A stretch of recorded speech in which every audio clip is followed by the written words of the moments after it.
સાબરકાંઠા જિલ્લામાં વરસાદી માહોલ યથાવત જોવા મળી રહ્યો છે। ભારે વરસાદને પગલે ખેતરોમાં જળભરાવ જોવા મળ્યો। ઈડરના ગ્રામ્ય વિસ્તારમાં ધોધમાર વરસાદ વરસ્યો। ગોકલપુરા મોટા કોટડા વિસ્તારમાં વરસાદ થયો। ધોધમાર વરસાદને પગલે ખેતર ધોવાયા છે।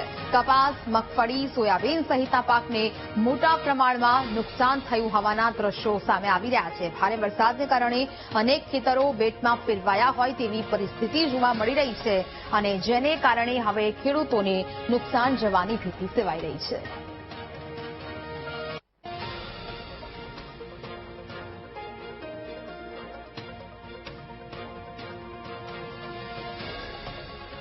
હવામાન વિભાગની આગાહી પ્રમાણે ઉત્તર ગુજરાતમાં ભારે વરસાદ છે તે ખાબક્યો હતો। ખાસ કરીને સાબરકાંઠા જિલ્લાની જો વાત કરવામાં આવે તો સાબરકાંઠા જિલ્લાના વડાલી, ખેબમ્બા બાદ ઈડરમાં પણ ભારે વરસાદ નોંધાયો હતો।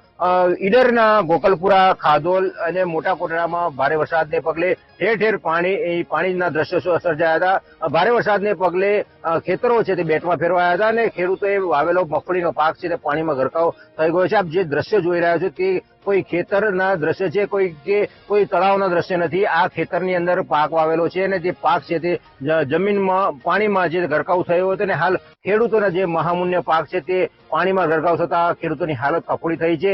ખેડૂતોની માંગ છે કે સરકાર દ્વારા સર્વે કરવામાં આવે અને જે નુકસાની થઈ છે તેને વળતર પેટે તે ખેડૂતોને વળતર આપવામાં આવે।